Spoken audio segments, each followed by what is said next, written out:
سیدنا امام اعظم ابو حنیفہ رحمۃ اللہ تعالی علیہ، آپ کی سیرت پر سوانح پر کچھ باتیں آج کی گفتگو کا موضوع ہیں۔ چونکہ امام صاحب رحمۃ اللہ علیہ کا وصال شعبان المعظم میں ہوا یا رجب میں ہوا، ان دو مہینوں میں سے با اختلاف روایات آپ کا وصال ہے۔ امت مسلمہ کو فقہ کا بہت بڑا ذخیرہ دینے میں اور لوگوں کو مسائل شرعیہ سے آگاہ کرنے میں جس شخص نے سب سے زیادہ کردار ادا کیا وہ امام اعظم ابو حنیفہ کی ذات ہے۔ امام صاحب ایک تابعی بزرگ ہے، تابعی اس کو کہتے ہیں جو صحابہ کے شاگرد ہوتے ہیں۔ امام صاحب نے بہت سارے صحابہ کی زیارت کی، ان کی خدمت میں رہے، ان سے دین سیکھا اور پھر امت مسلمہ کو دین کے اصول بنا کر عطا فرمائے۔ قیامت تک جتنے لوگ بھی فقہی مسائل سیکھیں گے وہ سارے امام اعظم ابو حنیفہ کا شکریہ ادا کر کے سیکھیں گے۔ فقہ ہوتی کیا ہے؟ قرآن پاک فرقان حمید میں اللہ نے فرمایا فَاسْأَلُوا أَهْلَ الذِّكْرِ إِن كُنتُمْ لَا تَعْلَمُونَ، فرمایا اگر تمہیں کسی بات کا علم نہ ہو تو اس سے پوچھ لیا کرو جسے اللہ نے علم عطا فرمایا ہے۔ تمہیں جب علم نہ ہو تو ان کے پاس جاؤ جنہیں اللہ نے علم دیا ہے۔ اس کا نام فقہ ہے۔ کسی عالم کی، کسی بزرگ کی تقلید کرنا، اس کے مقلد ہونے کا معنی یہ ہے کہ آپ کسی ایک شخصیت کے، ایک بزرگ کے قول پر اعتبار کرتے ہوئے کہ اس کو دین کا علم زیادہ ہے تو جو بات وہ بتائے، چونکہ ہر آدمی یہ طاقت نہیں رکھتا کہ وہ سارے قرآن کا مطالعہ کرے، تفاسیر کا مطالعہ کرے، احادیث کا مطالعہ کرے، ان کی شرح دیکھے، صحابہ کرام کے اقوال دیکھے، صحابہ کا اس مسئلے میں کیا موقف تھا، کیا رائے تھی، ہر چیز کو پرکھے۔ ہر آدمی کے بس کی یہ بات نہیں ہوتی، تو اس کے لیے شریعت اسلامیہ کے قانون بنا دیا گیا کہ ایک امام کی تقلید کر لو۔ دلیل کیا ہے؟ نبی کریم سید عالم صلی اللہ علیہ وسلم نے حضرت معاذ ابن جبل رضی اللہ تعالیٰ عنہ کو یمن کا گورنر بنایا تھا۔ یہ بات آپ نے تھوڑا سمجھنی ہے، اس لیے کہ یہ ہمارے دور کا ایک نیا فتنہ ہے۔ لوگ کہتے ہیں میرے ایک ہاتھ میں قرآن ہے، ایک میں حدیث ہے، اور بندے بھی بڑی جلدی آ کے کہتے ہیں جی وہ فلاں آدمی تو قرآن اور حدیث کے بعد بات ہی نہیں کرتا، صرف قرآن اور صرف اس کے علاوہ تو بات ہی نہیں کرتا۔ ذرا ایک سوال کا جواب دیجئے، یہ جو بخاری شریف کی حدیث آپ کو بتائی جاتی ہے تو یہ ہمیں کس نے بتایا ہے کہ یہ نبی پاک کی حدیث ہے؟ جی امام بخاری نے۔ کس نے بتایا؟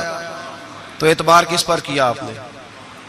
جی یہاں تو کوئی بندہ کہے نا جی مجھے ڈائریکٹ نبی پاک نے بتایا ہے، پھر تو سمجھ میں آئی قرآن اور تو جب تو امام بخاری پر اعتبار کر رہا ہے، وہ کہہ رہے ہیں یہ نبی پاک کی حدیث ہے، تو مان رہا ہے، تو پھر اعتبار کس پہ ہوا؟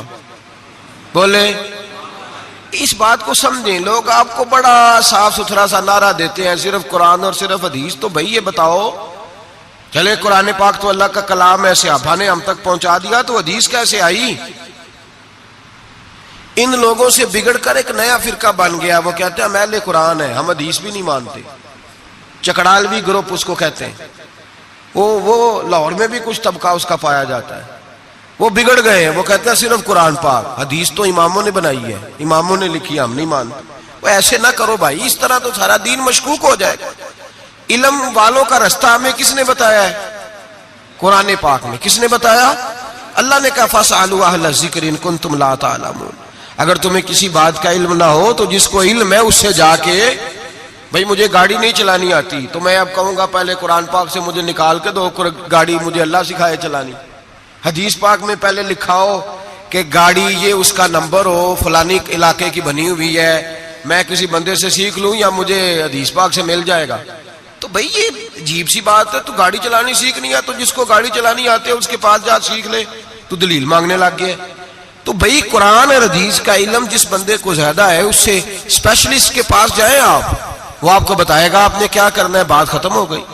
اگر آپ کو شوق ہے خود مجتہد بننے کا تو ٹھیک ہے، آپ اتنا علم حاصل کریں، وہاں تک آپ جائیں۔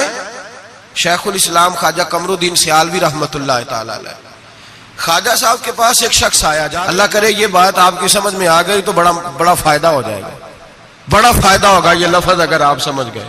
اللہ کرے میری قوم سمجھدار ہو جائے، آمین تو کہنا۔ اللہ کرے سنی کو بھی کچھ سمجھ آنے لگ جائے۔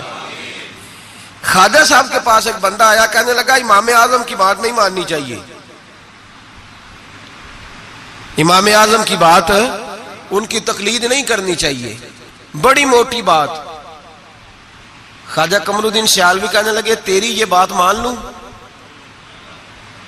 تیری بات کوئی نہیں سمجھ آئی آپ کو؟ کہنے لگا امام اعظم کی بات، آپ فرمانے لگے تیری یہ بات مان لوں؟ بندہ چپ کر گیا، کہنے لگا جی آپ نے کہا کہا، کہنے لگے تیرے جیسے فضول کی مانو اور امام اعظم ابو حنیفہ کی نہ مانو؟ فرمانے لگے تو خود اپنی تقلید کرا رہا ہے۔ خود ایک صاحب مجھے کہنے لگے جی ہم نہیں کسی کی مانتے، ہمارے مولوی صاحب کہتے ہیں صرف قرآن اور حدیث کی مانو۔ اور میں نے کہا تو مان اپنے مولوی صاحب کی رائے، ہمارے مولوی صاحب کہتے ہیں قرآن اور، تو میں نے کہا تو مولوی صاحب کی مان رہا ہے، قرآن حدیث کی کب مان رہا ہے؟ چھوڑ سارے کام، چل مدرسے داخل ہو، پہلے اصول سیکھ دین کے، پھر پورا دین پڑھ، اور پھر مجھے آ کے بتانا پورے دین میں سے کہ میں نے سیکھ لیا ہے، پھر میں مان لوں گا، ورنہ تو مولوی صاحب کی مان رہا ہے۔ تقلید تو کر ہی رہا ہے کسی نہ کسی شکل میں، تو ہم تقلید کیوں کرتے ہیں؟ سمجھیں اس بات سے۔ نبی کریم علیہ السلام نے حضرت معاذ ابن جبل رضی اللہ تعالیٰ عنہ کو یمن کا گورنر بنایا۔ نبی پاک نے فرمایا معاذ تمہارے پاس لوگ اپنے مقدمے لے کے آئیں گے، کیسے فیصلہ کرو گے؟ عرض کی یا رسول اللہ صلی اللہ علیہ وسلم میں اللہ کا قرآن دے کے فیصلہ کروں گا۔ تو نبی پاک نے فرمایا اگر تجھے قرآن پاک سے نہ ملا تو، اگر آپ غور سے سن رہے ہوتے تو آپ کو اس بات پہ اعتراض ہونا تھا، جو میں نے کہا اس پہ آپ کو اعتراض ہونا تھا اگر آپ غور سے میری بات سن رہے ہوتے۔ نبی پاک علیہ السلام نے یہ نہیں فرمایا کہ قرآن میں ہے نہیں، فرمایا اگر تجھے نہ ملا تو۔ لفظوں پہ غور کیا کریں، اگر تجھے نہ ملا تو، یہ نہیں فرمایا کہ قرآن میں ہر مسئلے کا حل۔ حضرت سیدنا عبداللہ ابن عباس فرمایا کرتے تھے میرے اونٹ کی نکیل بھی گم ہو جائے تو میں قرآن پاک سے جا کے پوچھتا ہوں کہاں رکھی ہوئی ہے، اور مجھے قرآن پاک بتاتا ہے کہ فلانی جگہ۔ یہ نہیں کہ قرآن میں مسئلے کا حل موجود ہے، ہر آدمی کے پاس اتنی عقل نہیں ہوتی کہ مسئلے کا حل بتا سکے، عقل نہیں اتنی ہوتی، شعور نہیں ہوتا۔ بلکہ امام بخاری خود امام شافعی کے مقلد ہے، لو کر لو گل، بہت بڑے محدث ہیں اور خود مثال بیان کرتے ہیں۔ ہمارے بزرگ کہتے ہیں کہ جو پنساری ہوتا ہے نا اس کے پاس جڑی بوٹیاں ساری ہوتی ہیں، اور اسے نسخے کا پتہ، کس جڑی بوٹی کو کس کے ساتھ ملائیں، کس کو کس کے ساتھ رکھیں تو کیا نسخہ بنتا ہے، یہ پنساری کو پتہ، یہ حکیم کو پتہ ہوتا ہے۔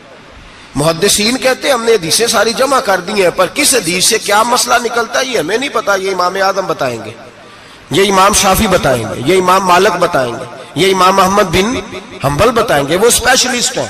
ہم جمع کرنے والے ہیں، وہ حدیثیں سامنے رکھ کے امت کی رہنمائی کرنے والے۔ نبی پاک صلی اللہ تعالی علیہ وآلہ وسلم نے فرمایا معاذ تو جا رہا ہے، اگر تجھے وہ مسئلہ قرآن سے نہ ملا تو کیا کرے گا؟ عرض کی حضور قرآن سے نہ ملا تو آپ کی حدیث سے تلاش کر لوں گا۔ تو نبی پاک نے فرمایا اگر وہاں بھی تجھے نہ ملا تو، یہ نہیں کہ ہے نہیں، اگر تجھے نہ ملا تو، عرض کی یا رسول اللہ پھر میں قرآن اور حدیث کو سامنے رکھ کے اپنی رائے بیان کروں گا۔ تو نبی پاک نے ان کے سینے پہ ہاتھ پھیرا، فرمایا جا پھر اللہ تیری مدد کرے گا، اللہ تیری، یہ فقہ ہے، یہ اتنی سی فقہ ہے، اس کو سمجھ لیں۔ ہر آدمی کو ہر شے نصیب۔ بابا فرید الدین گنج شکر کے پاس بندہ آ گیا، اس نے کہا پرانا بخار ہے جاتا کوئی نہیں۔ بابا صاحب نے کہا بسم اللہ الرحمن الرحیم، قل هو اللہ احد اللہ الصمد لم یلد ولم یولد ولم یکن لہ کفوا احد۔ پھونک ماری، بندہ کہتا ہے بیٹھے بیٹھے میرا بخار اتر گیا۔ اس نے گاؤں جا کے اعلان کر دیا جس کا نہیں اترتا سارے ہی آ جاؤ، رش ہو گیا، پھونکیں بڑی نکلی، شفا کوئی نہیں۔ لوگوں نے پکڑ کے پھینٹی لگائی، انہوں نے کہا اتنی دور سے آئے ہیں اور تو اللہ کے بندے رام ایک کو بھی نہیں آیا۔ وہ بابا صاحب کے پاس آ گیا، کہنے لگا سورۃ اخلاص دو ہیں کہ ایک ہی ہے؟ بابا صاحب کہنے لگے بیٹے ایک ہی ہے۔ کہا حضرت جی آپ پھونک مارے تو بیٹھے بیٹھے بخار اتر جائے، میں نے 100 دفعہ پڑھی ہے، 100 پھونکیں ماری ہیں، ایک کا بھی نہیں نکلا، آپ کوئی اور والی پڑھتے ہیں؟ آپ فرمانے لگے سورۃ اخلاص ایک ہی ہے، پر منہ بھی تو فرید الدین کا چاہیے نا، منہ بھی تو۔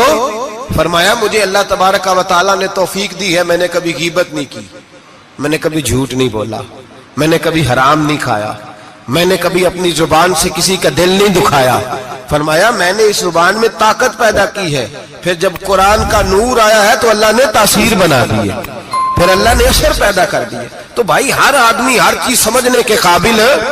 یہی ہمارے بزرگوں کا موقف ہے، یہی ہمارے بزرگوں کی رائے ہے کہ قرآن اور حدیث کو سامنے رکھو، اس میں سے مسئلہ اخذ کرو۔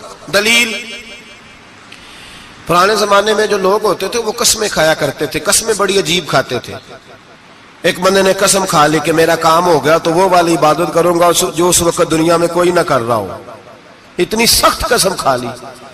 اب وہ کام ہو گیا تو کیا کرے؟ اگر نماز پڑھے تو لوگ پڑھ رہے ہیں ساری دنیا میں نمازیں، اذان پڑھے تو پتہ نہیں کہاں کہاں اذان ہو رہی، پھنس گیا، معاملہ الجھ گیا تو غوث اعظم جیلانی کے پاس گیا، کہا حضور اب کیا کروں؟ آپ فرمانے لگے کچھ بھی نہیں، حرم شریف چلا جا، کعبہ تو ایک ہی ہے نا پوری دنیا میں، ایک منٹ کے لیے سب لوگوں کی منت کر کے طواف رک جائے، ایک چکر طواف کا تو اکیلے کر لے، تیری منت پوری ہو جائے گی۔ اب یہ فقاہت ہے، ہر آدمی کو یہ نصیب نہیں ہوتی، یاد رکھ۔ آگے چلیے، امام اعظم ابو حنیفہ کا زمانہ، ایک بادشاہ نے قسم کھا لی، اپنی بیوی سے کہنے لگا اگر تو چاند سے زیادہ خوبصورت نہ ہو تو تجھے 3 طلاقیں۔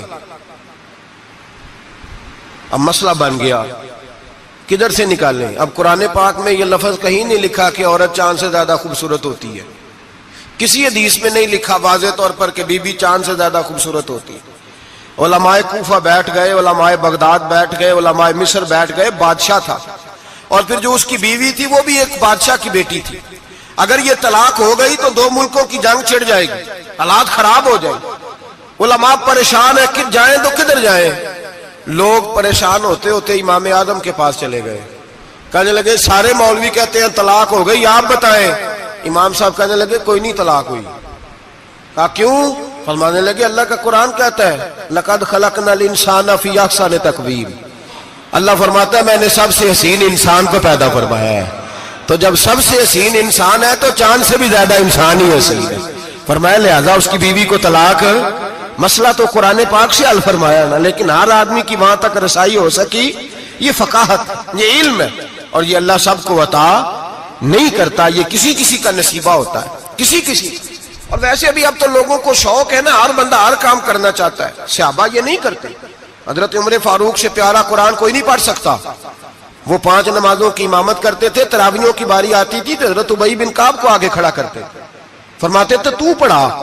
حضرت جناب سیدنا عمر فاروق کو بھی بڑا اعلیٰ قرآن پڑھنا آتا تھا، لیکن جب اچھی قرات سننے کو دل کرتا تھا تو حضرت ابو سعید خدری کو بلاتے تھے، حضرت ابو موسیٰ اشعری کو بلاتے، ان سے سنتے تھے۔ بھائی ہر آدمی دوڑ کے آگے بڑھ گیا ہے اور لوگوں کو بزرگوں کے خلاف اکساتا ہے، کہتا کوئی تقلید نہیں، ہمیں خود سمجھ میں آتی۔ خدا کے بندے، جب صحابہ کرام علیہم رضوان، صحابہ، حضرت عمر فاروق کا طریقہ یہ تھا جب کوئی بندہ مسئلہ پوچھتا تو کہتے علی کے پاس جاؤ، اس لیے کہ جو علم اللہ نے علی کو عطا فرمایا وہ کسی کے حصے میں نہیں آیا، جو علم اللہ نے، اور اس کی دلیل ان کی فقاہت ہے۔